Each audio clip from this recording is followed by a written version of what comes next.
I'm Catherine, and I was born into what you'd call a typical American family. My dad, Jack, was this ambitious guy who'd started his own paint and varnish company from scratch. Mom, Sarah, was your classic housewife, always busy with chores and gossip. And then there was my older brother, Tom, 5 years my senior and the apple of my mother's eye. Dad was hardly ever around, buried in work and drowning in loans he'd taken out to get his business off the ground. When he did show up, he'd lock himself in his office, muttering about invoices and profit margins.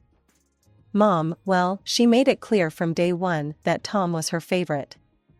"Oh, Tommy, you're my joy, my everything," she'd coo, even when he came home reeking of cheap beer or with a black eye from another fight. Me? I was just there. An afterthought, really. Don't get me wrong, Dad loved me in his own way. He'd try to make up for his absence with gifts. For my 9th birthday, he gave me this clunky video camera. "Capture our family moments, sweetheart," he said with a tired smile. Little did he know how that camera would change everything. I remember this one Sunday when I was about 10. Dad had promised to take us to the park, but surprise, surprise, he got called into work. Mom lost it. "Jack, for Christ's sake. It's Sunday," she screamed, her face red with anger. "Your kids need you. I need you." I stood in the hallway, that damn camera in my hand, recording it all. They didn't even notice me. Dad's voice dropped to a whisper. "If you'd just help out with the business." Mom laughed, but it wasn't a happy sound. "Help out? With your pipe dream? Wake up, Jack. You're drowning us in debt for a business that's going nowhere." I lowered the camera, my heart pounding. This wasn't the first fight I'd witnessed, but it was the worst. I didn't fully understand what was happening, but I knew our family was falling apart. As the days went by, the tension in our house grew thicker. Dad spent more time at work, and when he was home, the silence between him and Mom was deafening. Tom started acting out more, coming home late, reeking of cigarettes and God knows what else. One night, I woke up to the sound of breaking glass. I crept downstairs, camera in hand. It had become a sort of security blanket for me. Mom was standing in the kitchen, surrounded by shattered pieces of what used to be her favorite vase. "Mom?" I whispered. She turned to me, her eyes glazed over. "Go back to bed, Kath," she slurred. That's when I noticed the half-empty wine bottle on the counter. The next day, everything seemed normal again. Mom made pancakes, Dad read the newspaper, and Tom slouched over his cereal. But I knew better now. I knew that beneath the surface, our family was cracking like that vase. It was just another Tuesday when my world exploded. I was 10, Tom was 15, and neither of us had any clue what was about to hit us. I was in my room, fiddling with my camera, when I heard the front door slam. Dad's voice boomed through the house, angrier than I'd ever heard it. "Sarah, get down here now." Curious and scared, I crept to the top of the stairs, camera in hand. Force of habit, I guess. Mom sauntered into the living room, looking annoyed. "What's got your panties in a twist, Jack?" Dad's face was red, his hands shaking as he thrust a manila envelope at her. "Care to explain this?" I zoomed in on Mom's face. She looked different.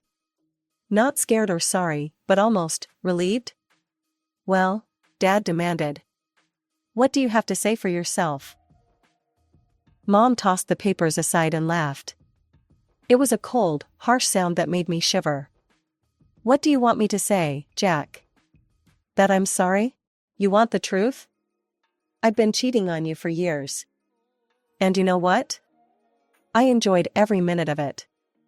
I gasped, almost dropping my camera. Dad looked like he'd been punched in the gut. "Why, Sarah, why would you do this?" "Because you were never here, Jack," Mom exploded. "You and your damn business. Did you really think I'd sit around waiting for you forever?" "I did it for us," Dad said weakly. "For our family." Mom scoffed. "Family? What family? We've been broken for years, Jack." I was just the first one to admit it. The argument went on for hours. I recorded every painful minute of it, even though my arms ached and my eyes burned with unshed tears. They never noticed me standing there, too caught up in their own drama. The next few weeks were a blur. There were hushed phone calls, slammed doors, and more shouting matches than I could count. Tom retreated further into his own world, spending most of his time locked in his room. Finally, one night, Mom and Dad sat us down. "Kids," Mom began. "Your dad and I, we're getting a divorce. Catherine, sweetie, you'll be staying with your father. And Tom, you'll be coming with me." Tom shrugged, like he couldn't care less.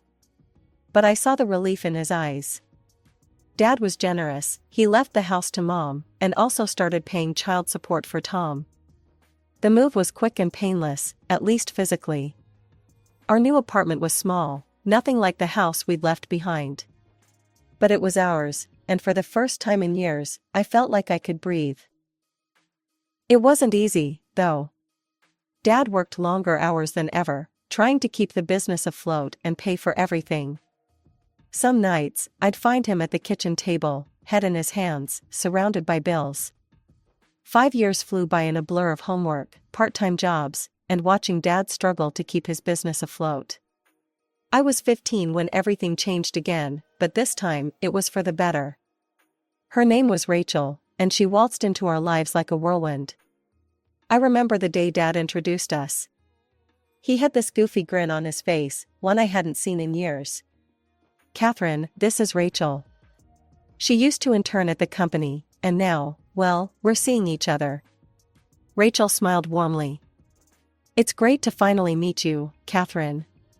Your dad talks about you all the time." I sized her up, ready to hate her on principle. But there was something about Rachel that made it impossible. She was genuine, kind, and she looked at Dad like he hung the moon. It didn't take long for Rachel to become a permanent fixture in our lives. She moved in a few months later, and suddenly, our tiny apartment felt like a home again. One night, I overheard them talking in the kitchen. "Jack, my dad's willing to finance that new production line you've been dreaming about," Rachel said. "He believes in you, Jack." "We both do." I peeked around the corner to see Dad pull Rachel into a tight hug. "What did I do to deserve you?" he whispered. It hit me then. This was what love should look like. Not the bitter, resentful mess I'd grown up with, but this, support, trust, and genuine happiness. The next few years were like watching a rocket take off. With Rachel's connections and Dad's expertise, the business skyrocketed. The new paint line was a hit in Rachel's dad's hardware stores, and soon, orders were pouring in from all over the country. I'd catch Dad and Rachel working late into the night, heads bent over spreadsheets, arguing good-naturedly about expansion plans. But unlike the arguments I remembered from my childhood, these always ended with laughter and a kiss. "Why don't you two just get married already?" I asked one day over dinner. They shared a look and burst out laughing. "Oh, sweetie," Rachel said, wiping tears from her eyes. "Our love doesn't need a government stamp of approval." I rolled my eyes, but I got it. They were happy, and that's all that mattered. As for me, well, I was doing pretty well too. I threw myself into my studies, determined to make Dad proud. When I graduated college, there was no question about what I wanted to do next.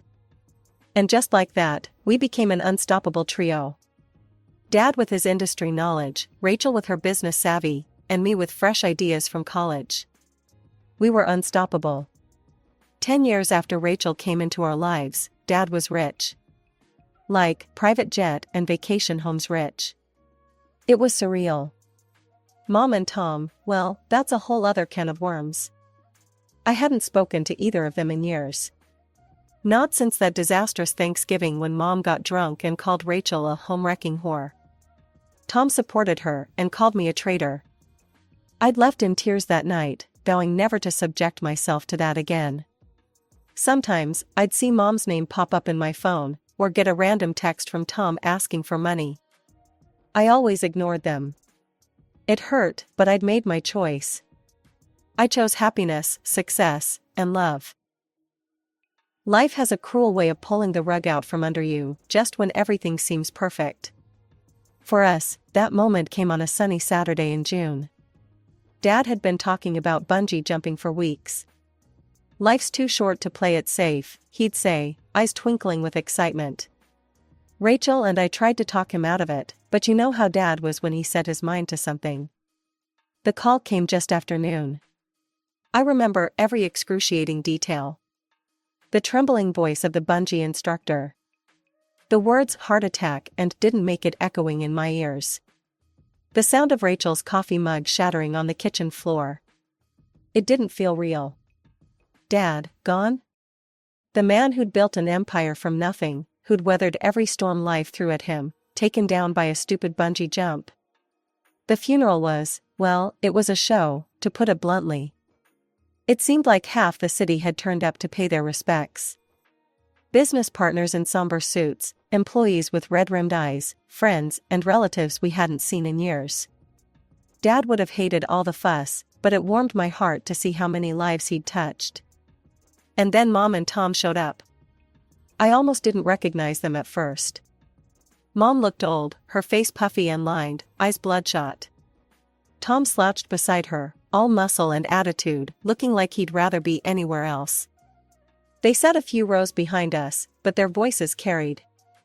"Well, Jack finally got what was coming to him," Mom's voice slurred. I bit my lip so hard I tasted blood. How dare they? How fucking dare they come here and disrespect Dad like this? But it got worse.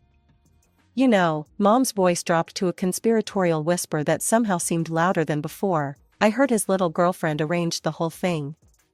Paid for the bungee jump herself. Probably knew his heart couldn't take it.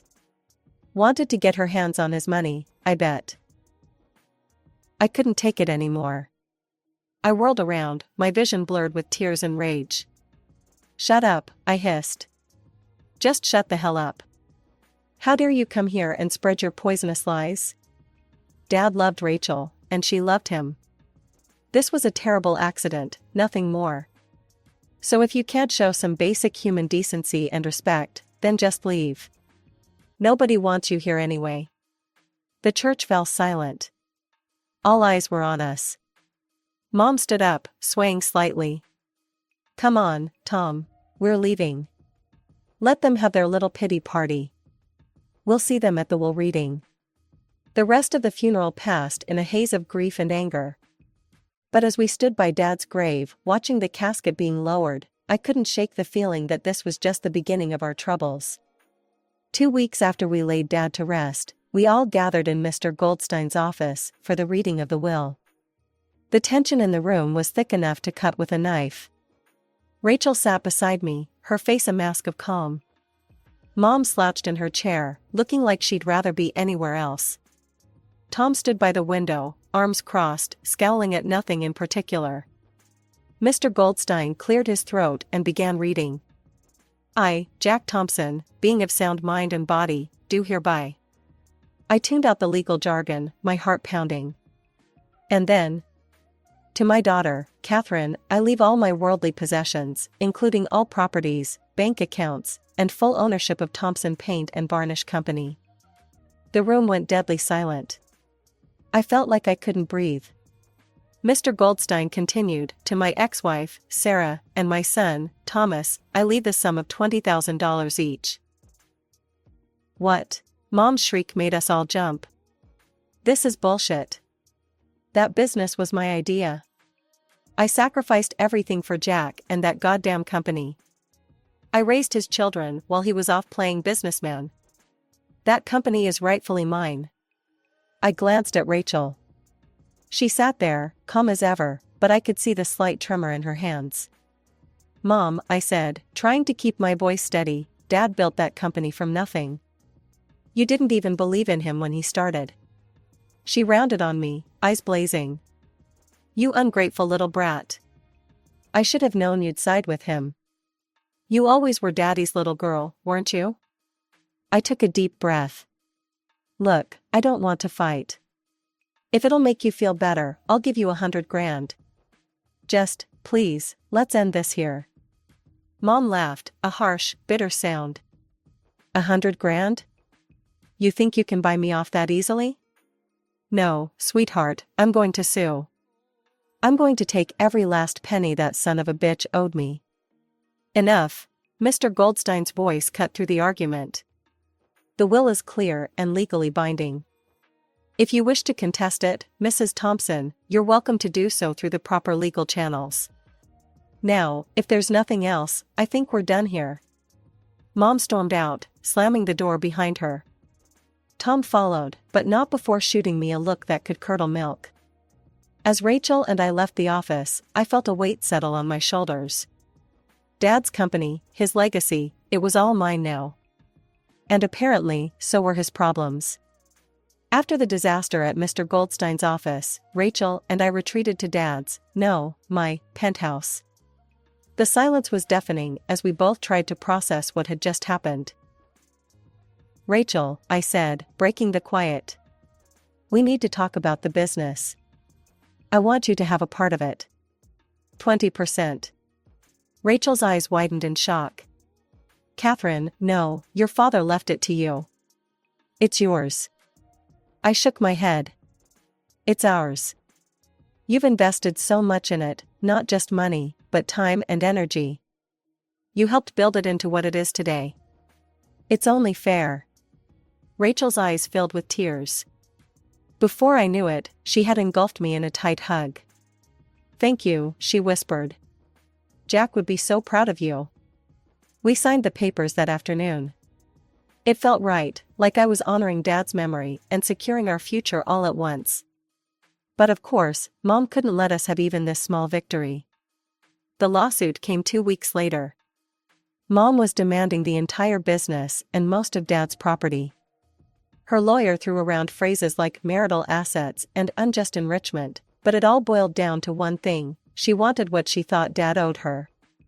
The next few months were a blur of court appearances, depositions, and sleepless nights. Rachel and I threw ourselves into running the company, determined not to let Mom's vendetta derail everything Dad had worked for. In the end, the judge rejected Mom's claims. The will stood. I thought that would be the end of it, but I should have known better. It was during the final hearing that Mom's lawyer dropped the bomb. Your Honor, we've just learned that Ms. Thompson has transferred a significant portion of the business to Rachel Carson, the deceased's girlfriend. In light of this new information, we'd like to file a separate suit against Ms. Carson. My heart sank. I glanced at Rachel, who had gone pale. On what grounds? The judge asked, sounding as tired as I felt. Alienation of affection, Your Honor. We have reason to believe Ms. Carson engaged in an affair with the deceased years ago, leading to the breakdown of my client's marriage. I couldn't believe what I was hearing. It was a lie, all of it. But as I looked at Mom's triumphant face, I realized she didn't care about the truth. She just wanted to hurt us, to take what she thought was hers. As we left the courthouse that day, reporters swarmed us, shoving microphones in our faces and shouting questions. Ms. Thompson, did you know about your father's affair? Ms. Carson, how long were you involved with Jack Thompson? Is it true you're giving away your inheritance to your father's mistress? Rachel grabbed my hand and pulled me through the crowd. No comment, she repeated, her voice steady even as I could feel her hand shaking in mine. Once we were safely in the car, I broke down. I'm so sorry, Rachel. This is all my fault. If I hadn't given you part of the company. Stop, Rachel said firmly. You did nothing wrong. Your mother, she's hurt and angry, and she's lashing out. But we're going to get through this. Together. I nodded, wiping my eyes. Together, I echoed. As our driver navigated through the city traffic, I couldn't help but wonder, how much more would we have to endure before this was over? And at what cost? The day of the trial arrived, and I felt like I was going to be sick.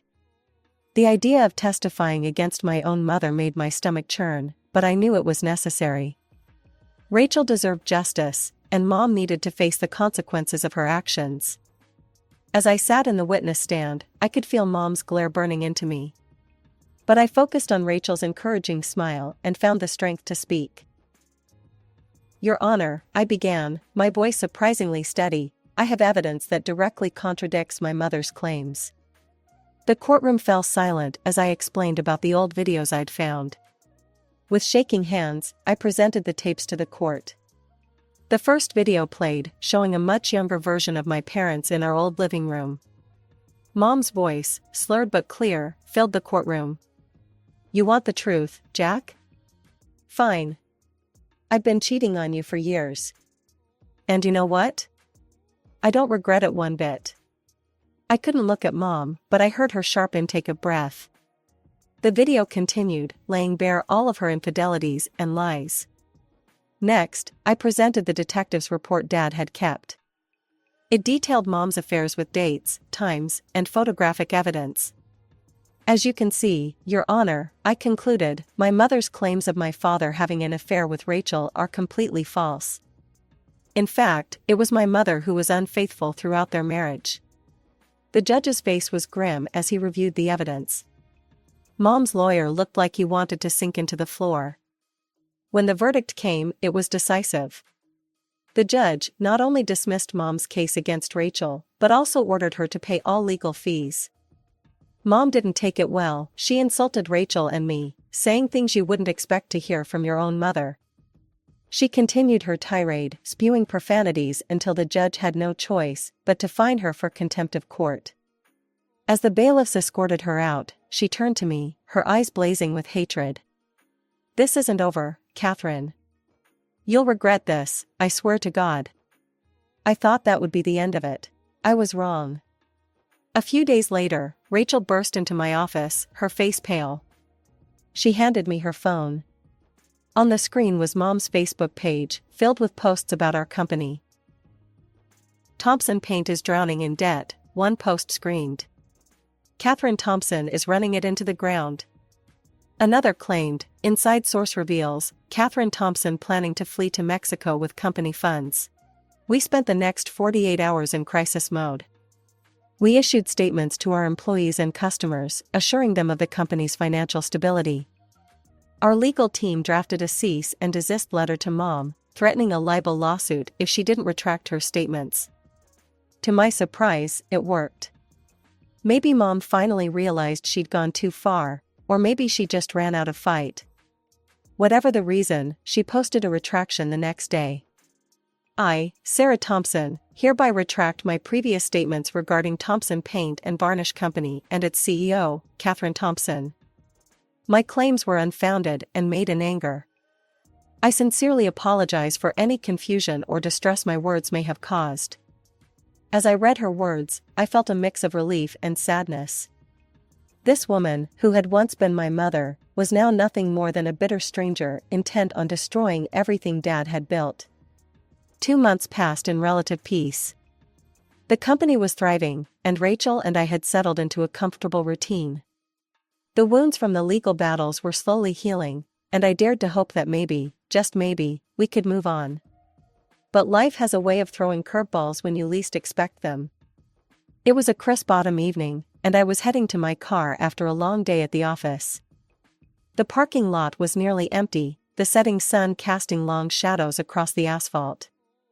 As I fumbled for my keys, a familiar voice made me freeze. "Catherine?"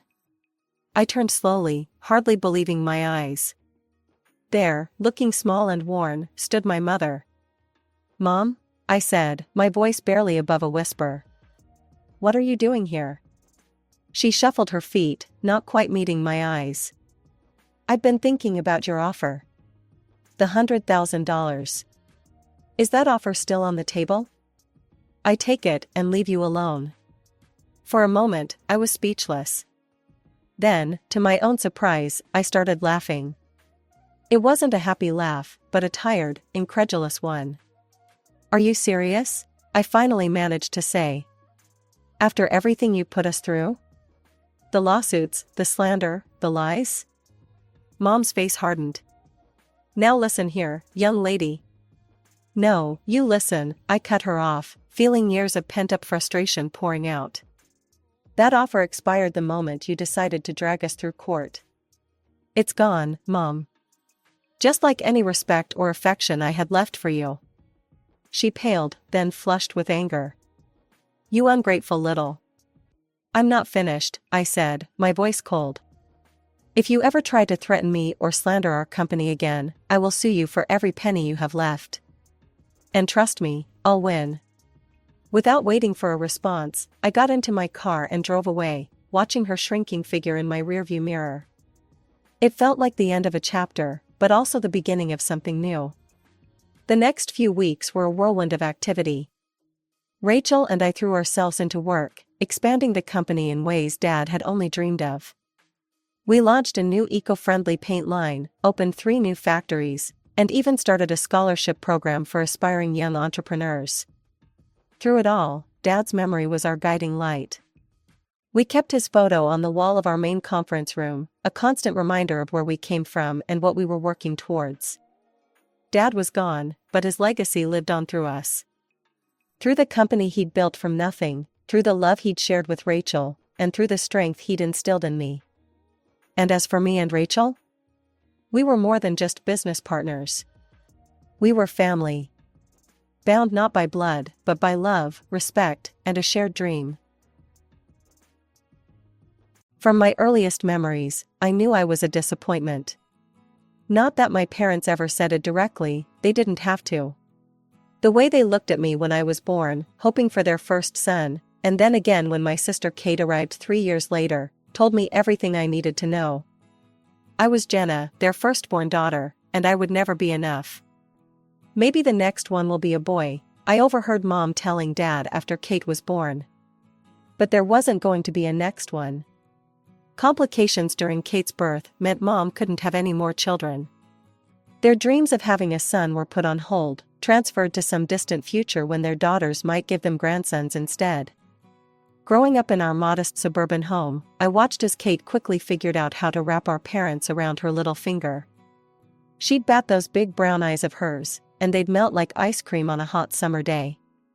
Meanwhile, I grew more independent, learning to rely on myself rather than chase after attention I was never going to get. Kate knew exactly what buttons to push to get what she wanted. I had everything I needed: clothes, food, shelter, education, but emotional warmth was always in short supply, at least for me. Over time, I learned to accept it, to build my own internal fortress of self-reliance. I'm going to study economics, I announced at dinner during my senior year of high school. Mom and Dad exchanged looks across the table. Are you sure, honey? Mom asked, her fork pausing halfway to her mouth. That's such a technical field. Dad nodded in agreement. What about something more suitable for a young lady? Teaching, maybe? Or nursing? I stood my ground. I've already been accepted to State University. My grades are good enough for a partial scholarship. Well, Mom sighed, I suppose it's your choice. The disappointment in her voice was familiar by now, almost comforting in its predictability. Kate, who was still in high school, smirked from across the table. I'm thinking of studying psychology, she announced, and our parents immediately brightened. That's wonderful, sweetheart, Mom exclaimed. You've always been so good with people. I pushed my peas around my plate, letting their voices wash over me like background noise. I'd learned long ago that fighting for their approval was a losing battle. Instead, I focused on my future, on the independence that college would bring. I met James during my sophomore year at State University. He was a senior in the economics department, and we literally bumped into each other in the library's financial section. I dropped my statistics textbook, he picked it up, and that's how our story began.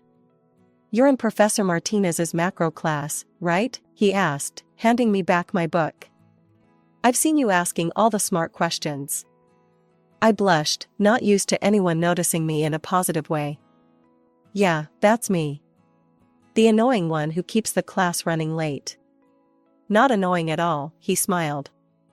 Actually, I was wondering if you'd like to grab coffee sometime? I could tell you about the upper-level courses you'll be taking next year. That coffee date turned into dinner, which turned into movie nights, which turned into us being inseparable. For the first time in my life, I felt truly seen and appreciated. James didn't compare me to anyone else, he just liked me for who I was. After he graduated, James took a job at Anderson Consulting while I finished my degree. He waited for me, and the moment I graduated, we decided to move in together. We found a small apartment downtown, nothing fancy, but it was ours. "Mom, Dad, this is James," I said during his first visit to my parents' house. The change in their attitude was immediate and shocking. "Oh, James," Mom practically squealed. "We're so happy to finally meet you. Will you be joining us for Thanksgiving? Christmas, both?"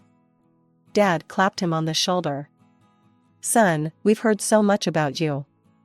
Tell me about your job. Jenna says you're in finance?" The word son caught my attention. Of course, they were finally getting the son they'd always wanted, even if it was through marriage.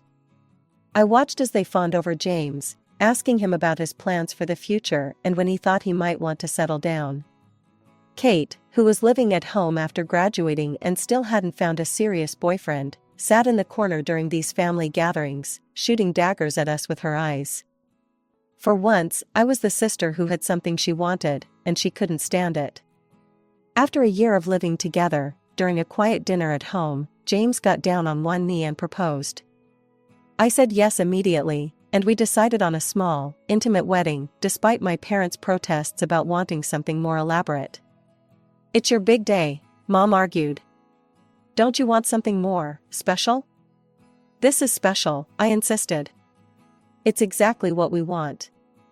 The ceremony was perfect, just close friends and family in a small garden venue.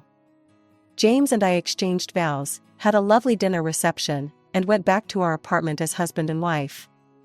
It felt right, starting our married life in the same place where we'd begun building our life together. The questions started almost immediately after the honeymoon. "So, when can we expect some good news?" Mom would ask, her eyes gleaming with barely concealed desperation for a grandson. "We're saving for a house first," I'd explain, again and again. "We want to be financially stable before starting a family." Dad would shake his head disapprovingly. "Your mother and I didn't have much when we started out, and we managed just fine." Every family dinner became an update on their friends' growing families. "Did you hear? The Hendersons just became grandparents again, another boy," or "the Smith's daughter just announced she's pregnant, and she's younger than you, Jenna." Finally, after 2 years of saving, James and I bought our first house. It wasn't anything fancy, but it was ours, well, ours and the bank's. The moment we signed those mortgage papers, I knew the baby questions would intensify. And they did. What I hadn't expected was Kate's announcement just 3 months later. "I'm pregnant," she declared during Sunday dinner, her hand resting on her still flat stomach. "It's Mark's." Mark was her boyfriend of 6 months, a guy none of us particularly liked. The next few months were a whirlwind. Mark disappeared as soon as Kate started showing, leaving her alone and moving back in with our parents.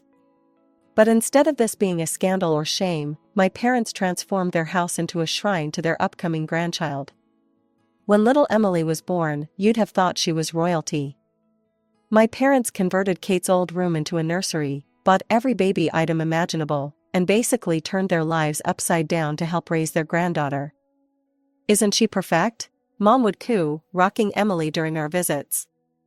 "Don't you just want one of your own, Jenna?" What hurt more than my parents' constant pressure was watching James with Emily. He'd get down on the floor to play with her, make silly faces, and spend hours entertaining her with stuffed animals and children's books.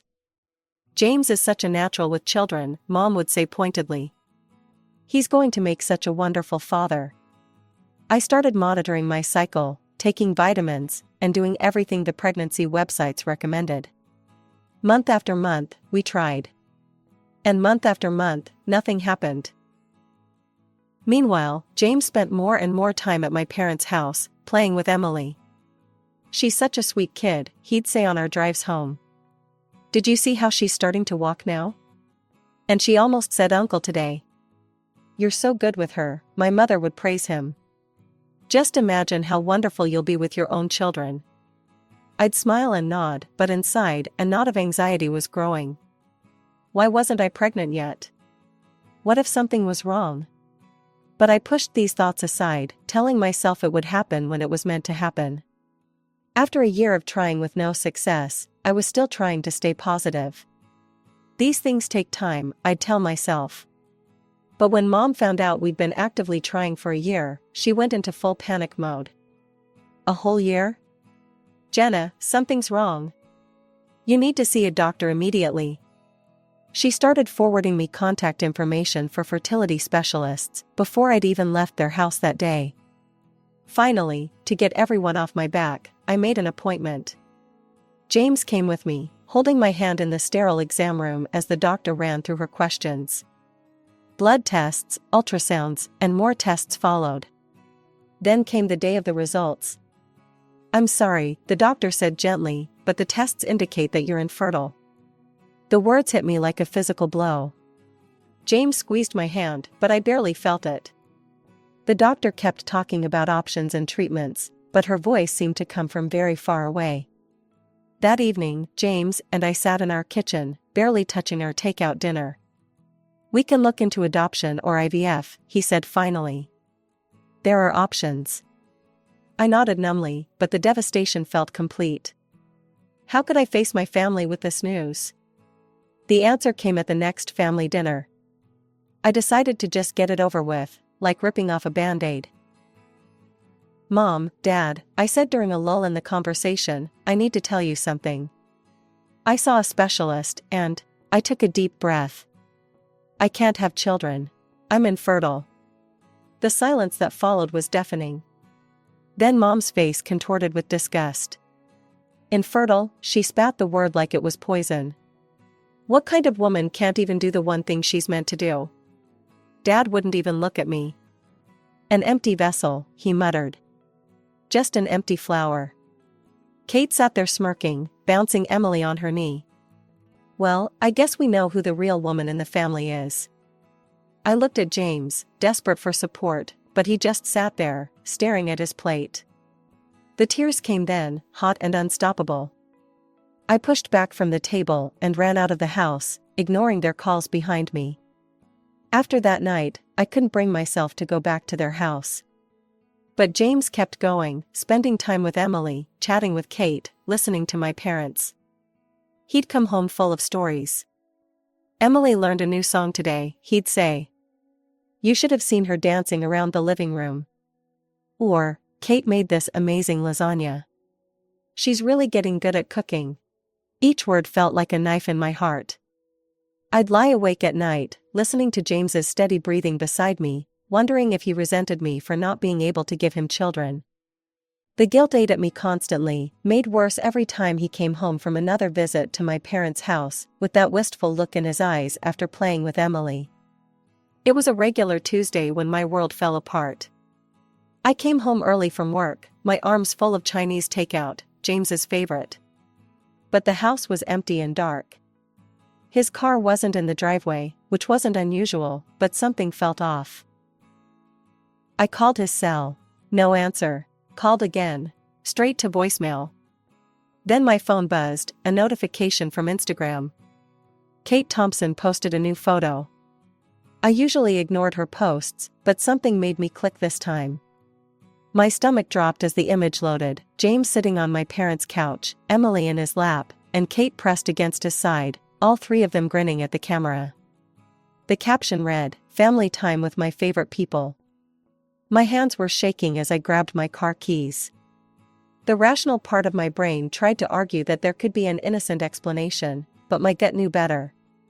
The whole drive to my parents' house, my mind raced through every interaction between James and Kate over the past year, seeing them in a horrible new light.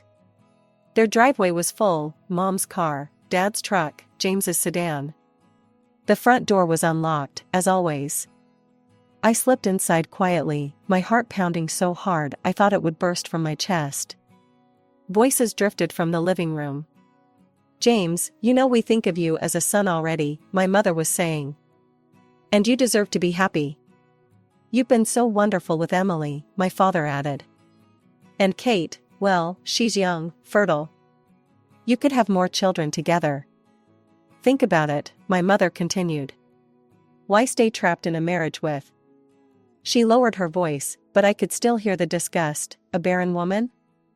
I couldn't breathe. This couldn't be happening. I burst into the room, making them all jump.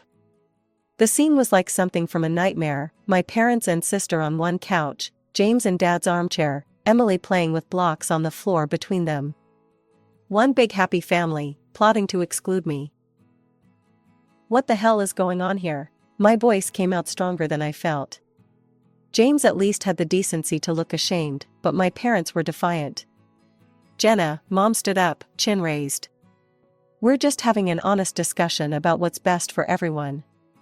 Best for everyone? I repeated, my voice shaking. You're trying to convince my husband to leave me for my sister. Well, someone has to think about James's future, Dad shot back. You can't give him what he wants, what he deserves. Kate can.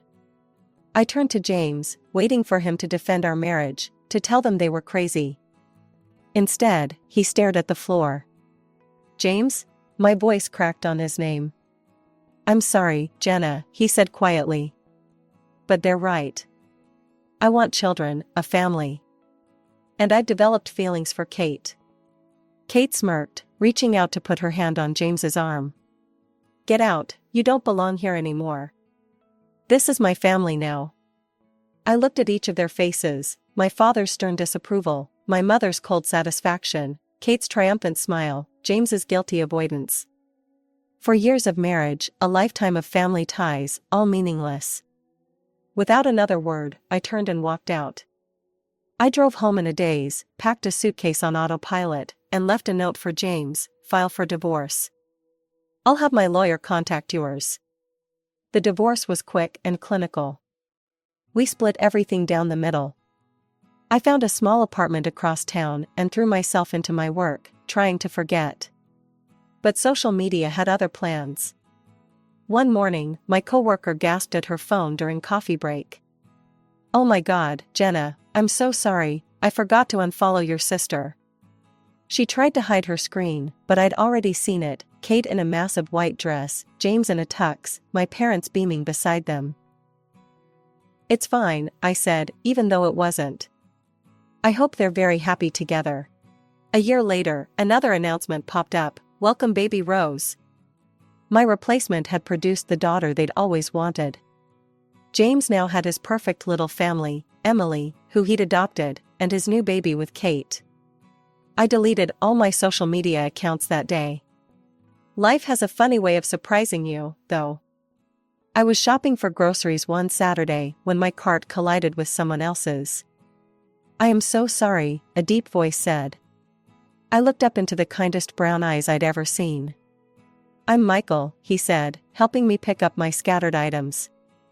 Can I buy you coffee to apologize for being a klutz? One coffee turned into dinner, dinner into dating, and suddenly I was falling in love again. But this time I was honest from the start. I need to tell you something, I said one night, 6 months into our relationship. I can't have children. I'm infertile. Michael took my hands in his. Jenna, I love you. If we want kids someday, we'll adopt. Or we won't. I just want you. We got married in a small ceremony at the courthouse, just us and a few close friends. No family drama, no expensive dress, no expectations, just love. A year into our marriage, I started feeling strange. Nauseous in the mornings, dizzy at odd times. Michael insisted I see a doctor. Mrs. Chen, the doctor said, looking at my test results. Congratulations, you're pregnant. I stared at her. That's impossible. I'm infertile, I have the tests to prove it. She smiled gently. The human body is mysterious. Sometimes, despite all odds, pregnancy occurs even in cases of diagnosed infertility. It's rare, but it happens. Michael and I cried together that night, tears of joy, of disbelief, of hope. I didn't tell my family. They'd lost the right to share in my happiness. 9 months later, I held my son in my arms. 7 pounds, 6 ounces of perfect, beautiful boy. Michael, and I named him Alexander, defender of mankind. Looking at his tiny face, I felt nothing but pure love. No bitterness, no regret, no anger. Life had settled into a beautiful rhythm. Alexander was 2, Michael was the perfect father, and I had everything I'd ever wanted. We rarely ate out, preferring quiet family dinners at home, but that night Michael had gotten a promotion, so we decided to celebrate at La Maison, an upscale French restaurant downtown. That's when I saw them. At first, I thought I was imagining things. But no, there was Kate, my sister, locked in an intimate embrace with a man who definitely wasn't James. They were tucked away in a corner booth, but not well enough hidden. She was running her fingers through his hair, kissing him deeply, completely oblivious to the world around them. My hand shook as I pulled out my phone and discreetly took several photos. The lighting was dim, but the pictures were clear enough, there was no mistaking what was happening. "Jenna?" Michael touched my arm. "Are you okay? You've gone pale." I showed him the photos. "That's Kate. With someone who isn't her husband." Michael's jaw tightened. He knew our whole history, knew what Kate and James had done to me. "Are you going to send those to him?" My finger hovered over the send button. It would be so easy. One click and I could blow up their perfect little family, just like they'd blown up mine. But no, I said finally, saving the photos to a secure folder instead. I'm better than them. A year passed. Alexander was growing into a brilliant, beautiful little boy with Michael's kind eyes and my stubborn chin. We were visiting a friend who lived in my old neighborhood, something I rarely did, and decided to take advantage of the nice weather by walking to a nearby park. That's when it happened. Just our luck, as we rounded the corner by the local supermarket, there they were, Mom, Dad, Kate, and James, loading groceries into their car. They saw us at the same moment we saw them. Their initial reaction was to turn away, noses in the air, pretending we were strangers. But then their eyes fell on Alexander, who was holding my hand and chattering away about the toy truck he'd brought to play with at the park. Mom stopped dead in her tracks. Who is this?" I could have ignored them. Should have, probably. But something made me stop. "This is my son, Alexander." My voice was steady, calm. Kate let out a harsh laugh. "Oh please. We all know you can't have children. Which agency did you adopt him from?" I looked her straight in the eye, enjoying the moment. "I gave birth to him 3 years ago. No adoption agency involved." "That's impossible," Mom sputtered. "The doctors said." "The doctors were wrong," I cut her off. "It happens sometimes. Rare, but it happens. And here's the proof." I gestured to Alexander, who was watching the strangers curiously. Dad's eyes went wide. "A grandson? We have a grandson?" They moved toward us then, Mom's arms outstretched like she had every right in the world to embrace my child. I stepped in front of Alexander, protectively. "No," I said firmly. "You don't get to do this. You don't get to throw me away like garbage and then claim my son as your grandson. You lost that privilege when you betrayed me." Kate's face had turned an ugly shade of red as she watched our parents' attention focus on my son. She'd always been the favorite after I was cast aside, and she couldn't stand seeing that shift. "Oh, get over yourself, Jenna," she spat. "So you managed to pop out one kid. Big deal. I still won in the end. I got your husband, I gave him a real family. 2 beautiful daughters. Face it, I'm still better than you'll ever be." My hand was already on my phone before she finished her rant. "Speaking of family, Kate, why don't you tell everyone about your extracurricular activities?" "What are you talking about?" James asked, his eyes narrowing. I pulled up the photos from the restaurant and held out my phone. "Here's your loving wife having dinner with someone else." Though I have to say, Kate, most people don't eat their dinner companion's face. The color drained from Kate's face as James snatched the phone from my hand. Mom and Dad crowded around to look, their mouths falling open in shock. "Who is he?" James demanded, his voice shaking with rage. Kate stammered, he's just a friend from work. Friends don't kiss like that, I observed coolly. And they certainly don't meet in dark corners of expensive restaurants while their spouses are at home with the kids. Kate, how could you? Mom gasped. After everything. Everything what? I couldn't help but laugh. After you helped her steal my husband? After you threw me away because you thought I couldn't have children? Karma's quite something, isn't it? James and Kate were now screaming at each other right there in the parking lot. Come on, sweetie, I said to Alexander, taking his hand. Time to go home. We left them to their chaos, my son chattering happily about the park we were heading to, completely oblivious to the nuclear explosion we'd just walked away from. A month later, the community grapevine brought me the rest of the story. James, suspicious after discovering Kate's affair, had gotten himself tested. Turned out he was the one who was infertile, had been all along. Which meant baby Rose, the daughter Kate claimed was his, couldn't possibly be. He left her immediately, refusing to pay support for either Rose or Emily. Kate moved back in with our parents, her perfect life in shambles. They all tried reaching out to me after that, calls, emails, even showing up at our house unannounced. Please, Jenna, Mom begged through the door. We made a terrible mistake. Let us be part of Alexander's life. He's our only grandson. You should have thought about that before you called me an empty vessel, I replied calmly.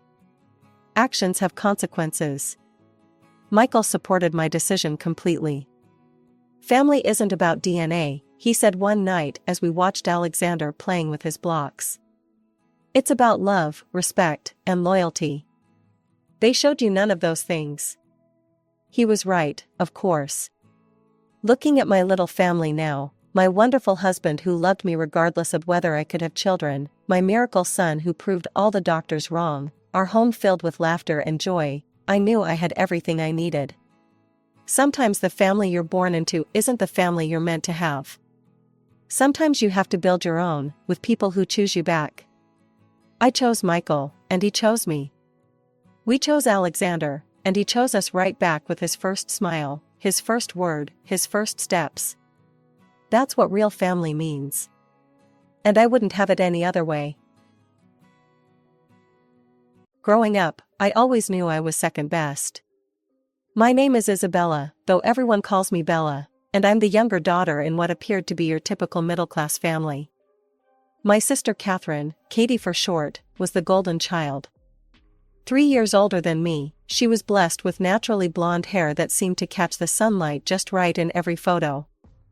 Mom never missed an opportunity to capture her perfect angel for the family album or social media. I wasn't ugly by any means. I had my own kind of pretty, dark hair, hazel eyes, and what my aunt called an interesting face.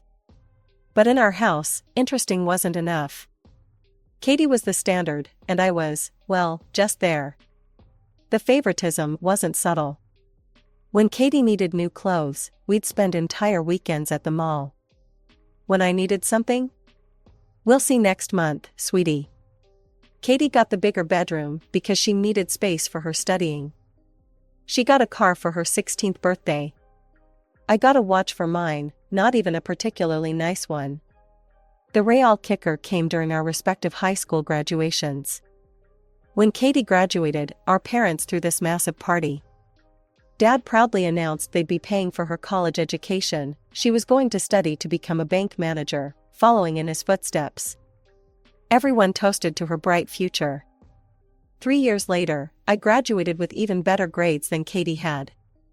I still remember sitting at our kitchen table, college acceptance letters spread out in front of me, watching my parents exchange uncomfortable glances.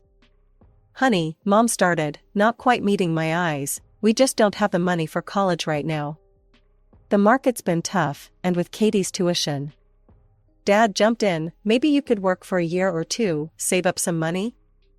I sat there, stunned into silence. The same parents who had just bought Katie a new laptop for college were telling me they couldn't afford my education. That night, I cried myself to sleep, but it was the last time I would cry over their favoritism. The next morning, I started job hunting. Within a month, I landed a position as a maid at the Grand Plaza Hotel, the fanciest hotel in our city. While Katie moved back home after college graduation, to save money, she said, I moved into a tiny studio apartment across town. Living on my own was tough at first, but it beat staying at home watching Katie bask in our parents' endless attention. My apartment might have been basic, but it was mine. Every night when I came home exhausted from work, I felt a sense of pride knowing I was making it on my own. I threw myself into my work at the Grand Plaza Hotel.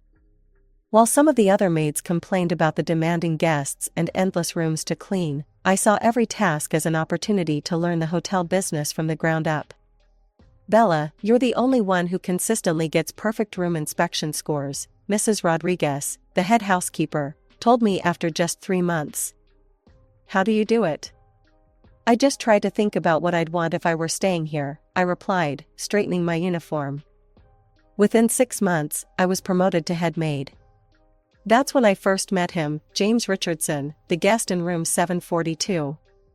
He was probably in his mid-40s, distinguished looking, with salt and pepper hair and expensive suits. I noticed him watching me one morning while I was supervising the cleaning of the 7th floor. Miss, he called out, could I have a word? What started as a simple request about extra towels turned into a 15-minute conversation about hotel operations. The next day, he happened to run into me again. And the next. And the next. Join me for dinner tonight, he suggested casually on his 5th day at the hotel. I know a lovely restaurant downtown. I straightened my shoulders and looked him directly in the eye. Mr. Richardson, I appreciate the invitation, but I need to be clear, if you're looking for a temporary arrangement during your stay, I'm not interested. Instead of being offended, he laughed. Fair enough. But my invitation stands, just dinner, nothing more. I declined politely but firmly. He continued to be friendly, but respectful, for the remainder of his 3-week stay. The day he checked out, he left me a business card with his number. I tucked it away and thought that would be the end of it. 2 weeks later, everything started changing. First, I was called to the hotel manager's office and offered a position at the front desk, a significant promotion. Before I could get used to my new role, I was promoted to head of the registration team. A few weeks after that, I became assistant manager of the front office. Within 2 months of Mr. Richardson's departure, I found myself as the manager of the entire front office. The speed of my advancement made my head spin. While I knew I was good at my job, this seemed almost too good to be true. The whispers started soon after. She must be sleeping with Mr. Blackwood, I overheard one of the receptionists telling another, referring to our hotel owner. Did you see how fast she moved up? Nobody gets promoted that quickly without, you know. I tried to ignore the gossip, but it stung. I'd worked hard for every promotion, stayed late, learned every aspect of the operation. Yet people assumed I'd slept my way to the top. The truth was, I'd barely even met Mr. Blackwood, let alone had an affair with him. One Monday morning, Mr. Blackwood's secretary called to schedule a meeting. My stomach churned, these unexpected meetings usually meant trouble. I knocked on his office door precisely at 2 p.m. Come in, Bella, he called out. Please, have a seat. Mr. Blackwood was a tall man in his 60s, with kind eyes that always seemed to be evaluating something. He shuffled some papers on his desk before looking up at me. You've done exceptional work here, he began. But there's something we need to discuss. Your position as front office manager typically requires a college degree in hospitality management or a related field. My heart sank. Here it was, they'd finally realized I wasn't qualified for the job. I think it's time for you to go to college, Bella. I blinked, confused. I'm sorry? The hotel will work with your schedule, of course. We want you to get your degree while maintaining your position here. My mind was spinning. This wasn't at all what I'd expected.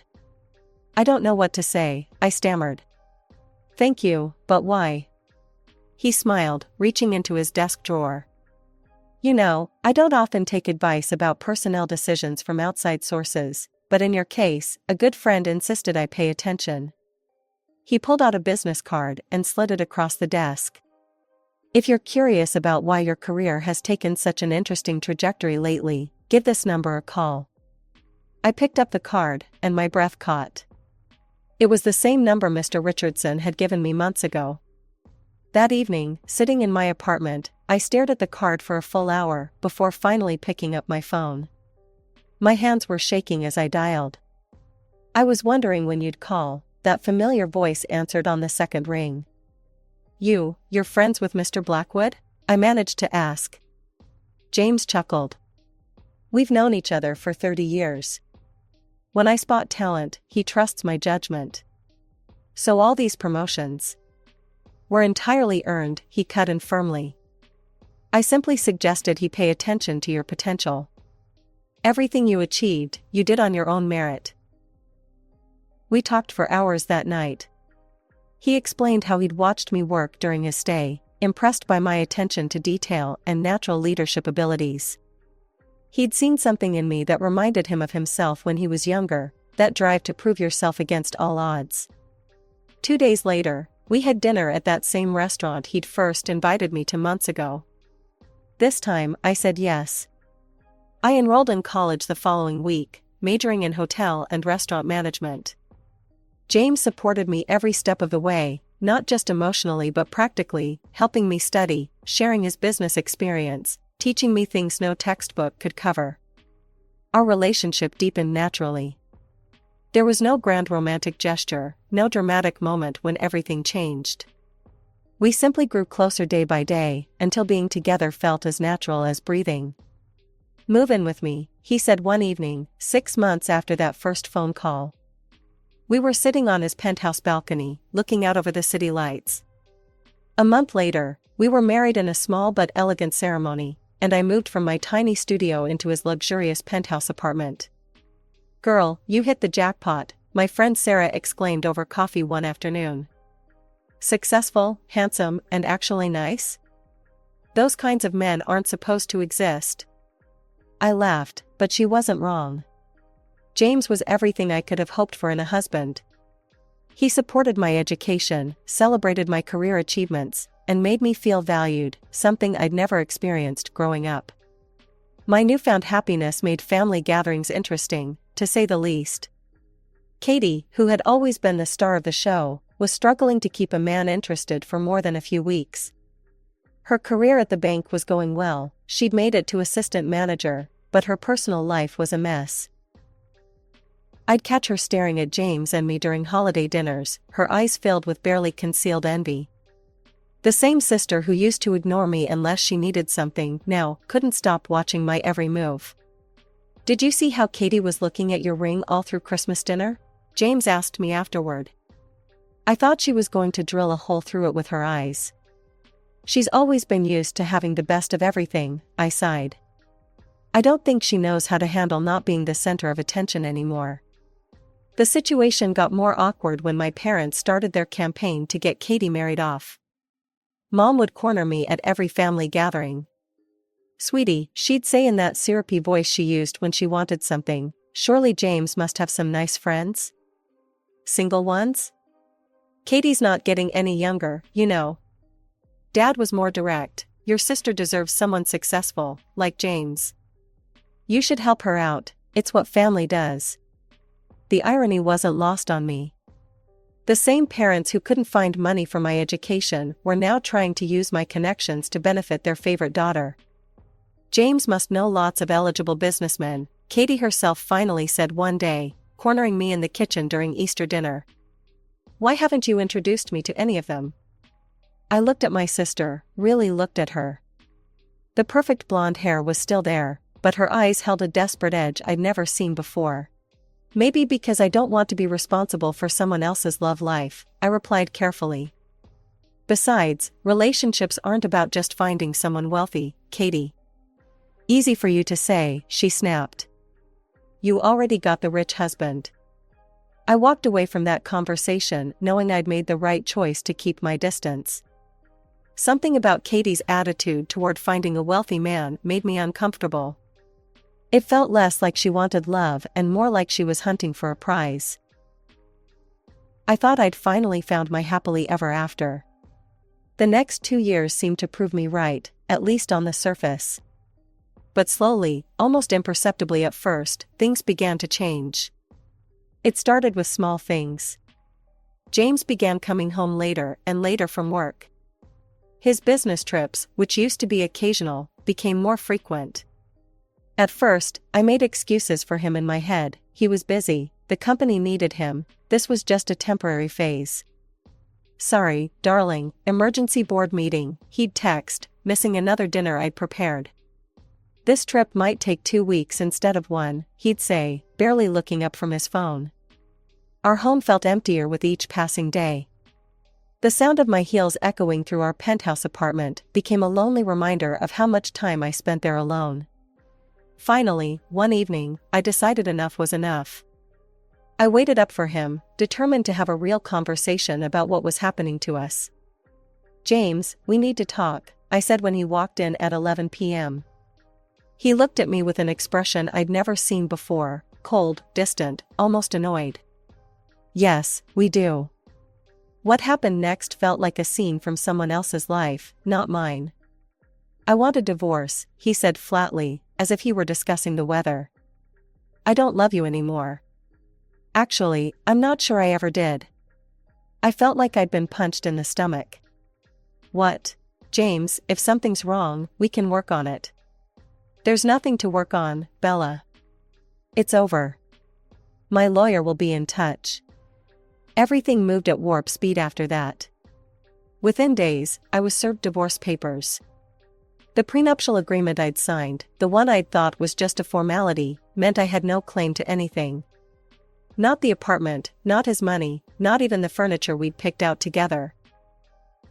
In a daze, I packed my clothes and personal items into 3 suitcases. With nowhere else to go, I called my parents. "Mom, Dad, I need to stay with you for a little while," I said, trying to keep my voice from breaking. "Just until I figure things out." The silence on the other end should have told me everything. "Oh, honey," Mom's voice dripped with false sympathy, "we're in the middle of renovations right now. The guest room is completely torn apart." "I could sleep on the couch," I suggested. "Well, you see," Dad jumped in, "we're having the living room painted too. And you know how small this house is." They had excuse after excuse, each one more transparent than the last. What hurt most was the barely concealed satisfaction in their voices. They were actually happy about my fall from grace. I found a small apartment across town and tried to throw myself into my work. But suddenly, nothing was going right there either. Every report I submitted came back with corrections. Every decision I made was questioned. Finally, Mr. Blackwood called me into his office. The same man who had championed my career now couldn't quite meet my eyes. "Bella," he said, shuffling papers on his desk, "perhaps it would be best if you considered other opportunities. We'd be happy to provide a reference." Depression hit me hard after losing everything. For a month, I barely left my bed. The silence from my family was deafening, not a single call, not even a text to check if I was alive. Thank God for Sarah. "Get up," she demanded one morning, barging into my apartment with coffee and bagels. "This isn't the Bella I know." "The Bella you knew had a life," I mumbled into my pillow. "No," she yanked my curtains open, "the Bella I know is a fighter. The one who started as a maid and worked her way up to management. The one who put herself through college while working full-time. That Bella's still in there somewhere." Thank goodness I'd always been careful with money. Even with the prenup, I had my own savings from years of working and living below my means. James had taught me one useful thing, at least, always have a backup plan. One sleepless night, staring at my ceiling, it hit me. I knew the hotel business inside and out. I'd done every job from cleaning toilets to managing the front office. I knew what worked, what didn't, and most importantly, what guests really wanted. "I'm going to open my own hotel," I told Sarah over breakfast the next morning. She nearly choked on her coffee. That's ambitious. I've got savings for startup costs, but I'll need investors, I said, already making lists on my phone. And I know exactly what kind of hotel I want to create. I threw myself into research, created a detailed business plan, and started networking. At a charity event for emerging entrepreneurs, I met 2 investors who loved my vision for a boutique hotel that would combine luxury with personal attention. The first year was brutal. I worked reception during the day, did paperwork at night, and filled in for every position when needed. Once, I spent 3 days doing housekeeping when my maid got the flu. But every exhausting moment felt different than before. This time, I was building something for myself. Slowly but surely, the hotel began to succeed. Word spread about our personalized service and attention to detail. By year 3, we were turning a profit. By year 5, I had paid back my investors in full, and the hotel was entirely mine. During all this time, my family remained silent. They'd cut me out of their lives so completely, it was as if I'd never existed. No more holiday invitations, no family gatherings, nothing. At first, it hurt, but gradually, I realized it was a blessing.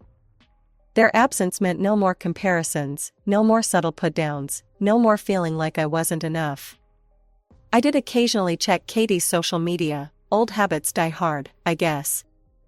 That's how I learned she'd finally found her rich man and had a baby. Her posts were full of designer baby clothes and exotic vacations. She seemed to have everything she'd always wanted. 2 years passed like a whirlwind.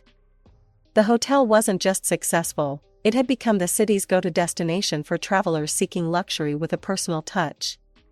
Travel bloggers regularly featured us in their content, praising our unique approach to hospitality. We should do something to give back to the community, I told my management team one morning. Something big. That's how the idea for our first charity gala was born. We transformed the hotel's grand ballroom into a glittering wonderland, invited local celebrities, business leaders, and press. The event aimed to raise money for educational scholarships for underprivileged students, fitting, given my own history with education. The gala was a massive success. Local TV stations covered it, online news sites ran features about the rags to riches story of the hotel's owner, and suddenly, I found myself in the spotlight. 3 days later, my front desk manager called my office. "Ms. Bennett, your parents are in the lobby. They're quite insistent about seeing you. They say they won't leave until you come down." I took a deep breath, straightened my suit jacket, and headed to the lobby. There they were, Mom and Dad, looking older but just as entitled as ever. "Bella," Mom rushed forward for a hug I deftly avoided. "Why are you here?" I asked coldly. "Can't parents want to reconnect with their daughter?" Dad tried to sound hurt. "We've seen how successful you've become. We're so proud." "Proud?" I laughed bitterly. "You weren't proud when I needed a place to stay after my divorce. You weren't proud during the 7 years you didn't bother to call." "Water under the bridge," Mom waved her hand dismissively. "Family should stick together in hard times. Speaking of which," her voice dropped to a conspiratorial whisper, "Katie's going through such a difficult period. Her boyfriend left her, and now she's all alone with the baby. He won't pay any child support. Surely you could help your sister out." Perhaps it was morbid curiosity, or maybe just a desire for closure, but something made me ask, "How exactly do you expect me to help Katie?" Mom's eyes lit up, thinking she'd found an opening. "You could talk to her baby's father. Make him understand he needs to support his child." I couldn't help but laugh. "And why would this man listen to me? I don't even know him." "Don't be coy, Bella," Dad snapped. "Of course you know James. He was your husband, after all." The world stopped spinning for a moment. The pieces of the puzzle suddenly clicked into place with sickening clarity. My sister's mysterious rich boyfriend. My parents' sudden distance. The timing of my career's collapse. "James?" I whispered. "Katie and James?" "Well, it's not like it was planned," Mom said defensively. These things just happen. These things just happen? My voice rose. My husband and my sister? And you knew? You knew all this time? Katie and James fell in love, Dad said, as if that explained everything. We couldn't very well take sides. Couldn't take sides? I was nearly screaming now. You absolutely took sides. You cut me out of your lives. You refused to help me when I had nowhere to go. And now you have the audacity to come here and ask for my help. Don't be so dramatic, Mom huffed. Everything worked out for the best. Look at you, you have your own hotel now. So James did the right thing, having you fired from your old job. Katie thought it would be too awkward having you work there. I stared at my parents, these people who had raised me, who were supposed to love and protect me. In that moment, I saw them clearly for the first time, not as the parents who had favored Katie, but as willing accomplices in destroying my life. Get out, I said quietly. Now, Bella, Mom started. Get out, I screamed. Security. 2 of my security guards appeared instantly.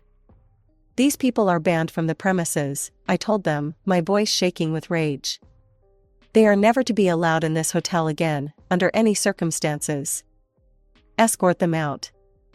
You ungrateful little, Dad began, but the guards were already moving them toward the door. You'll regret this, Mom shouted. Family is all you have. No, I called after them. Family is supposed to love you, support you, protect you. You're not family. You're just people who happened to raise me. That was the last time I spoke to my parents. Through mutual friends and social media, I've heard snippets of what happened after. Katie and James's relationship imploded spectacularly. She posts daily rants about him on social media, calling him every name in the book, while he threatens her with lawsuits for defamation. My parents lost most of their retirement savings in a bad investment and had to downsize their house. Meanwhile, my life has taken a wonderful turn. 6 months ago, I met Michael at a hotel industry conference. He's kind, successful in his own right, and most importantly, he loves me for who I am, not what I can give him. We're getting married next spring. Sometimes, late at night, I scroll through Katie's angry social media posts about James, watching their dirty laundry being aired for all to see. I find myself laughing at the cosmic justice of it all. My sister, who thought she'd won it all by stealing my husband, now posts daily sob stories about being a single mom. James, who thought he'd upgraded to the better sister, is watching his reputation get dragged through the mud. And me? The sister they thought they'd destroyed? I'm thriving. My hotel is expanding to a second location next year. Michael and I are planning our future together. And most importantly, I'm finally free from the toxic family that never really loved me. Sometimes the best revenge isn't getting even, it's living well and watching karma do its work from a safe distance, preferably with a glass of champagne in hand.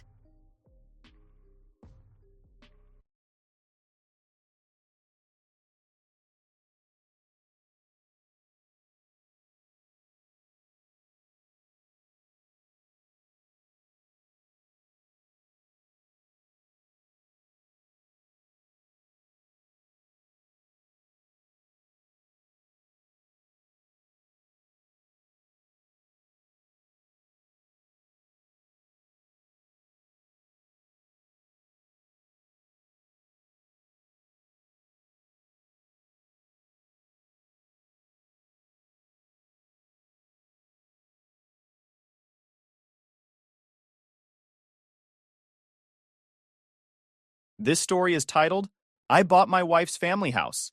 Then she sided with her entitled mother. I kicked them both out of life, and now they are left with nothing. Hey everyone, before we jump into today's video, I need your help. We've noticed the channel is losing some traction, and subscribing is one of the best ways you can support us. It's quick, free, and it helps us keep bringing you awesome content. Your support means the world. Let's keep this channel growing together. Thanks so much. Now let's start the video. Hey Reddit, let me introduce myself. I'm Ethan, 36 male, a self-made millionaire living in Dallas, Texas. My life hasn't exactly been a walk in the park. Every dollar I have was earned through sweat, sacrifices, and more late nights than I can count. I built my real estate empire from scratch, starting with just a single duplex that I bought with a small loan and big dream. Over the years, I turned that little investment into a thriving business, proving to myself and everyone else that I didn't need handouts or shortcuts to succeed. So, when I met Lisa, 33 female, I thought I'd finally found someone who got me, someone who wasn't all about my money or status. She came across as genuine, down-to-earth, and sweet, the total opposite of her mother Carol. Lisa would laugh about how overbearing her mom could be, and I'd just nod along, thinking it was probably exaggerated. I mean, how bad could one person really be? Turns out, very bad. Carol was the kind of woman who could make the strongest person crumble with a single glare. She had this uncanny ability to dominate every conversation, and if you disagreed with her, you might as well have committed a felony. She didn't just have opinions, she had mandates. Growing up, Lisa had no say in anything. Carol dictated her wardrobe, chose her friends, and even decided which college she'd attend. It wasn't guidance, it was a dictatorship. At first, Lisa seemed to have shaken off her mom's grip. She was independent, funny, and had her own dreams. But it didn't take long to see that Carol still had a leash on her, even if it wasn't as obvious anymore. Every big decision Lisa made came with an unspoken condition: Carol's approval. It drove me insane, but I kept my mouth shut because, well, I loved Lisa. When we got engaged, though, that's when the power struggle with Carol really began. She didn't just offer suggestions for the wedding, she tried to run the whole damn thing. From the flower arrangements to the guest list, she wanted her fingerprints on everything. The final straw? She tried to veto our choice of venue because it didn't have the charm she envisioned. I had to draw the line. "This is our wedding, not yours," I told her, my voice firm but polite. She acted like I'd just stolen her firstborn child. The waterworks started, and she dramatically accused me of tearing the family apart. Of course, Lisa begged me to compromise. "It's just one day," she said. "Can't you let her feel included?" Fine. I caved, but only to an extent. I let Carol pick a few minor details, like the table centerpieces and the dessert menu, but I held my ground on the big stuff. The wedding was beautiful, no thanks to Carol's meddling. But looking back, it was clear the day wasn't about us for her. It was about proving she still held the reins. Before the wedding, I made another tough call. I asked Lisa to sign a prenup. It wasn't exactly a romantic gesture, but I'd worked too hard to risk losing everything if things ever went south. To my surprise, Lisa didn't put up much of a fight. "I get it," she said. "You've built something amazing, and you want to protect it." At the time, I thought her calm reaction was a sign of maturity. Later, I'd realize it was probably just another example of how much Carol's control had trained Lisa to go along with what others wanted. For a while, things were good. Married life was great. Lisa was supportive, loving, and everything I'd hoped for in a partner. We traveled, tried new restaurants every week, and even started talking about buying a vacation home. It felt like we were building something solid together. But like a storm brewing in the distance, Carol's presence was always there, waiting to stir things up again. Little did I know, the drama with Carol was just getting started. That woman didn't just want to be part of our lives. She wanted to be the center of it.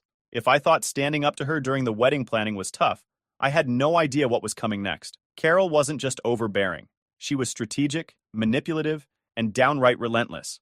And she wasn't about to let me or anyone else keep her from getting what she wanted. So, about 6 months ago, Carol and her husband, Frank, decided to sell their house in Austin. The place was, how do I put this nicely? A dump. It had potential once upon a time, but decades of neglect had turned it into a creaky old money pit. The roof leaked, the plumbing groaned, and the kitchen looked like it hadn't been updated since the 80s. Not to mention, Carol's signature floral wallpaper was everywhere. It was a nightmare disguised as a house. Lisa got the call first. Carol pitched the idea like it was some incredible, once-in-a-lifetime opportunity. "You two should buy it," she said. "Keep it in the family." When Lisa brought it up to me, I laughed. Like, full-on belly laughed. "You want us to buy that house? The one falling apart?" "It's not that bad," Lisa said, trying to sell me on the idea. "It just needs a little TLC." I could see where this was going. Carol had planted the seed, and now Lisa was watering it. But I wasn't biting. "Babe, that house needs more than TLC. It needs an exorcism and probably a bulldozer."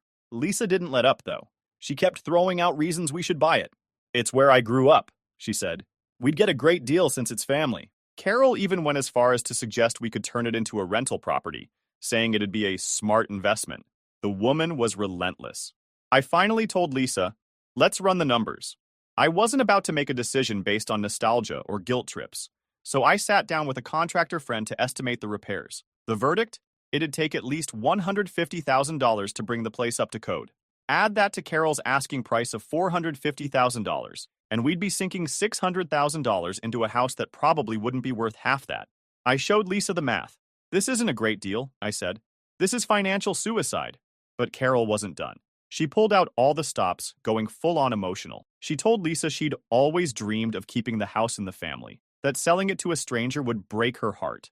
She even threw in some crocodile tears for good measure. Lisa, being the soft-hearted person she is, caved under the pressure. I didn't want to fight with my wife, so I reluctantly agreed. Fine, I said. We'll buy it. As long as I am able to afford whatever my wife wants, why not? Big mistake. Huge. The deal went through, and we officially became the proud owners of Carol and Frank's old house. Or as I like to call it, the money pit. Carol, of course, wasted no time patting herself on the back. You're doing the right thing, she said, smiling like she'd just solved world hunger. This house has so many memories. Yeah, memories of bad decisions and overpriced repairs. The problem started almost immediately. First, we discovered mold in the basement. Every time I turned around, there was a new issue popping up. Meanwhile, Carol was living it up in her new, downsized house, completely oblivious, or maybe just indifferent, to the chaos she'd left behind. Carol didn't just want us to buy the house. Oh no, she wanted us to preserve it. She'd randomly stop by, offering unsolicited advice about how we should decorate or which repairs we should prioritize.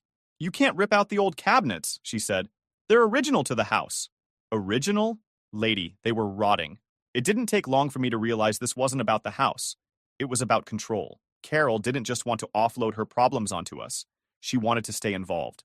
The house was her leash, and she fully intended to keep tugging it. One day, Carol dropped by unannounced, carrying a stack of photo albums.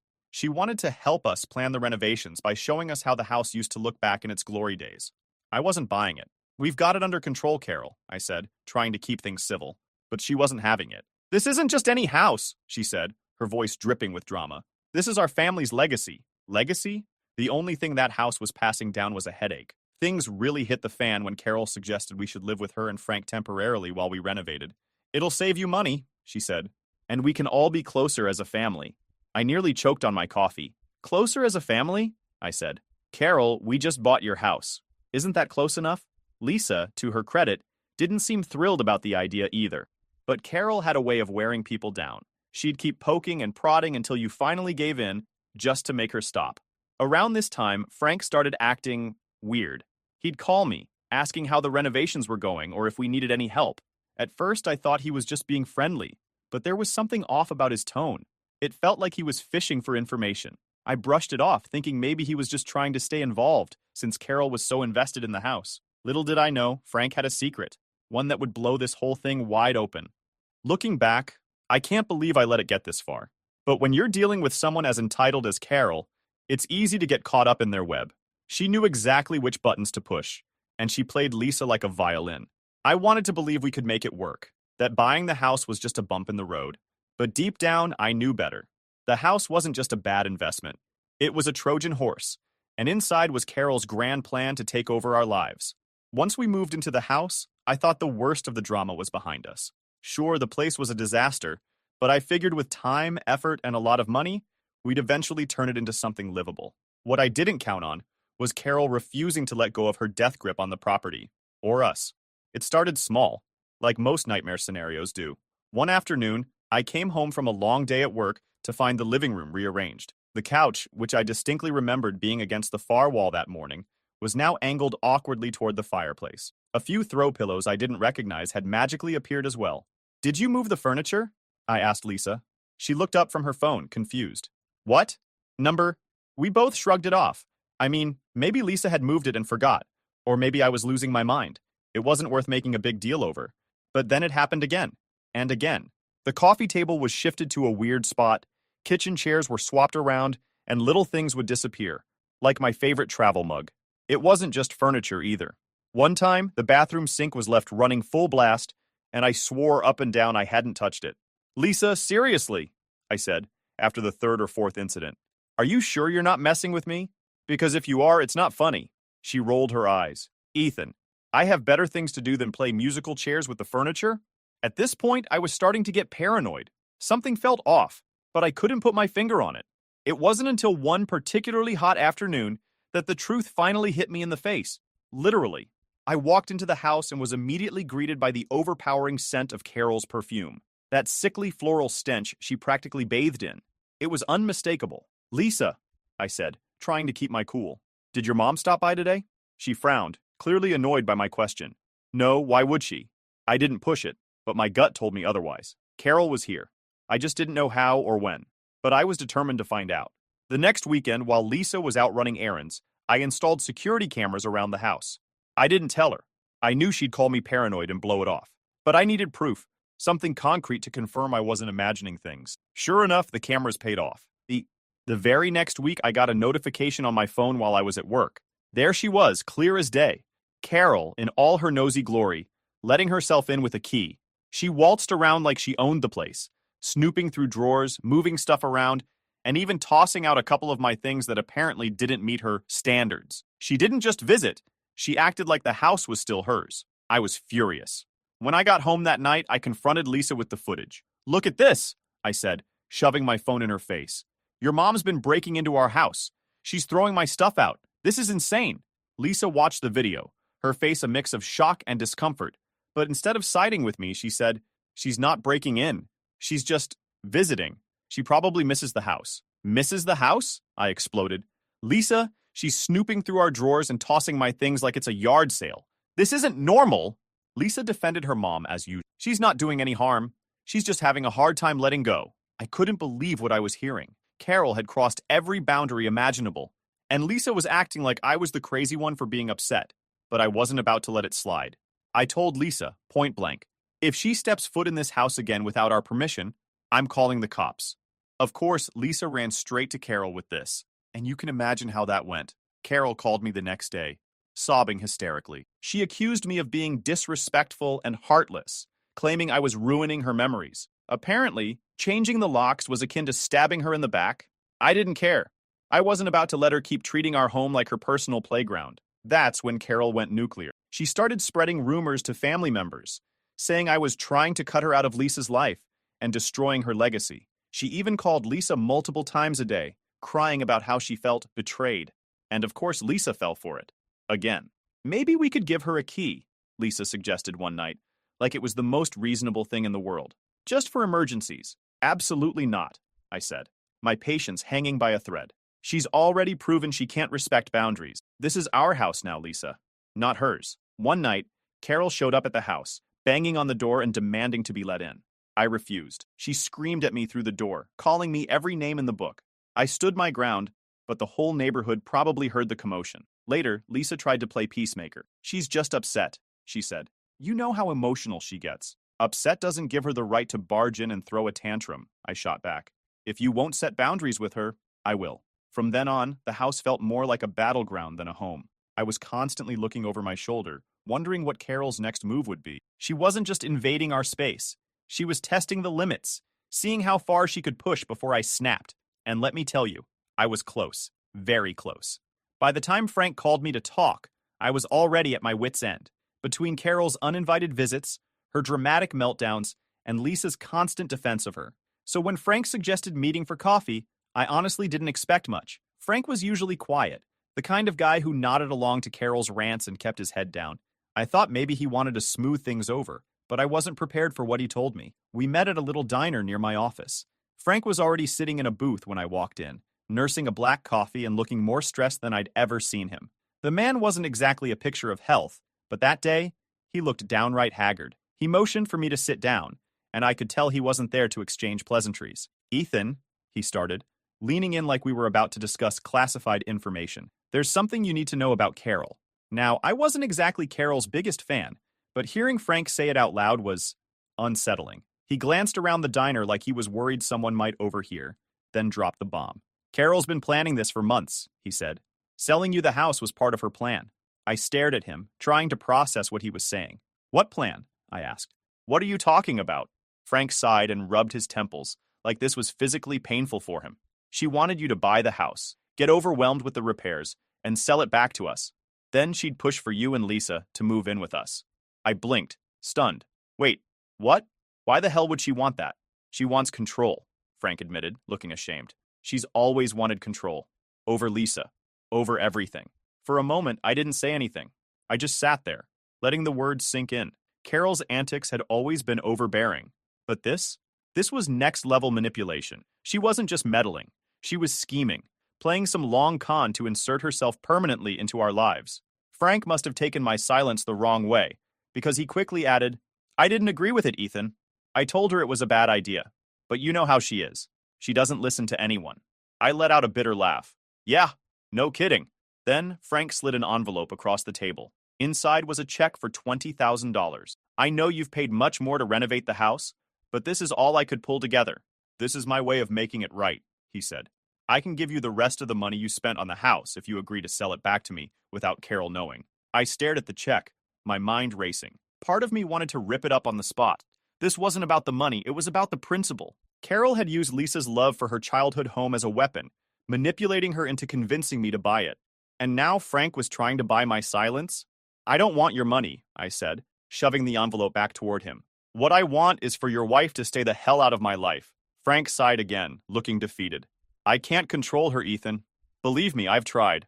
I left the diner angrier than I'd been in a long time. Frank's confession only confirmed what I'd suspected all along. Carol didn't just want the house, she wanted us under her thumb, where she could dictate every aspect of our lives. And Lisa, she couldn't see it. Or worse, she didn't want to.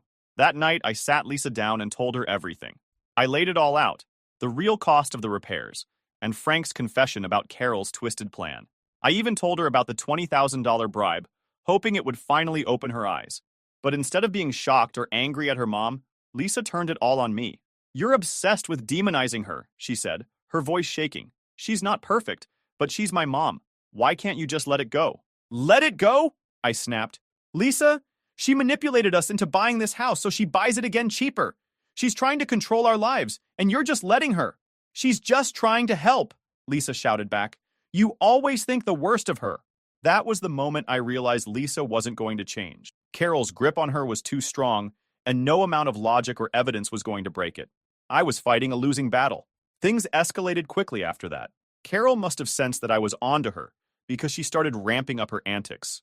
One night, she showed up at the house with a contractor she'd hired, without consulting us, of course. She claimed she was helping by getting estimates for the repairs. When I told her to leave, she caused such a scene that the neighbors came out to watch. But the final straw came when Carol called the police on me. Yes, you read that right. She claimed I was destroying her property by making changes to the house. When the cops showed up, I handed them the deed with my name on it. They laughed and left, but Lisa didn't find it funny. "You're just making things worse," she said, glaring at me. "Why can't you try to get along with her?" "Because she's insane," I shouted. "And you're letting her ruin our marriage." That was the breaking point. I told Lisa she had to choose, me or her mother. I didn't want to issue an ultimatum, but I couldn't live like this anymore. Her answer? Silence. She just stared at me, tears in her eyes, and said nothing. The night ended with me kicking her out of the house for choosing her entitled mother over me. As I walked out of the house that night, I felt a strange mix of anger and relief. Anger at Lisa for siding with her mother again, and relief because I finally understood what I had to do. For months, I'd been trying to reason with people who didn't want reason. They wanted control. Carol wanted to control my house, my life, and even my relationship. And Lisa, she couldn't, or wouldn't, see it. I preferred staying at a hotel that night. It gave me the space I desperately needed. I spent this night replaying every argument, every warning sign I'd ignored, and every time I'd let Carol and Lisa push me to the edge. The more I thought about it, the clearer it became. I wasn't just fighting Carol. I was fighting Lisa's refusal to stand up for our marriage. The next morning, I called my lawyer to start the separation process. "I need to protect myself," I told him. He didn't need much convincing. The man had handled enough messy divorces to know when a client was in over their head. He reminded me of the prenup, a little silver lining in the storm, and assured me that it would make things smoother. Still, I wasn't about to leave everything behind without a plan. The house, for one, was a mess, but it was still mine. I decided to rent it out to avoid the constant reminders of Carol's meddling. My real estate connections helped me find a nice young couple who were thrilled to move in, creaky pipes and all. But of course, nothing with Carol is ever simple. Not even a week after the new tenants moved in, I got a frantic call from them. Apparently, Carol had shown up at the house, banging on the door and demanding to be let in. When they refused, she tried to force her way inside, shouting something about family rights and her house. "She what?" I asked, stunned. She said we didn't belong there and tried to push past us, the tenant explained. We had to call the cops. That was the last straw. I drove straight to the house, fully prepared to confront Carol once and for all. But by the time I arrived, she was gone. The tenants were shaken, but thankfully unharmed. I apologized profusely and assured them that Carol wouldn't be bothering them again. Then I called her. Carol, what the hell is wrong with you? I demanded as soon as she picked up. Excuse me? She said, her tone dripping with fake innocence. You know exactly what I'm talking about. You showed up at my house, and tried to force your way in. Are you out of your mind? That's my family home, she snapped. I have every right to be there. No, you don't, I shot back. You sold it to me. It's mine now. Stay the hell away from my property or I'll press charges. Carol let out a dramatic gasp like I'd just insulted her entire lineage. You wouldn't dare. Try me, I said, hanging up before she could respond. I thought that would be the end of it, but of course Carol had to escalate things. A few days later, I got served with a notice. She was suing me. Her claim? That I'd violated the terms of the sale by renting out the house. Never mind that there were no such terms in the contract. This was pure spite. Carol wanted to make my life as miserable as possible. I forwarded the notice to my lawyer, who assured me it was baseless. She doesn't have a leg to stand on, he said. She's just trying to intimidate you. Meanwhile, Lisa was still living with Carol. And from what I heard, it wasn't exactly sunshine and rainbows. Friends who kept in touch with her told me she seemed miserable. Apparently, Carol's controlling nature was even worse when they shared a roof. Lisa had quit her job to help out at home, which basically meant running errands for Carol and listening to her complaints all day. At first, I felt a twinge of pity, but then I remembered all the times Lisa had chosen her mother over me, all the excuses she'd made, and all the nights I'd spent wondering if I was the crazy one. Pity turned into vindication. She'd made her choice, and now she was living with the consequences. The lawsuit, thankfully, went nowhere. My lawyer filed a motion to dismiss, and the judge saw through Carol's nonsense immediately. This is clearly a frivolous case, the judge said, barely concealing his irritation. Carol's smug expression melted into pure embarrassment as the ruling came down. She was ordered to pay my legal fees, which only added insult to injury. But the best part? The tenants stayed. They loved the house, quirks and all, and had no intention of leaving. Every time Carol tried to meddle, they called the cops, who were more than happy to remind her that she had no claim to the property. Eventually, even Carol had to give up. Lisa, however, wasn't done. About a month after the lawsuit fiasco, she called me.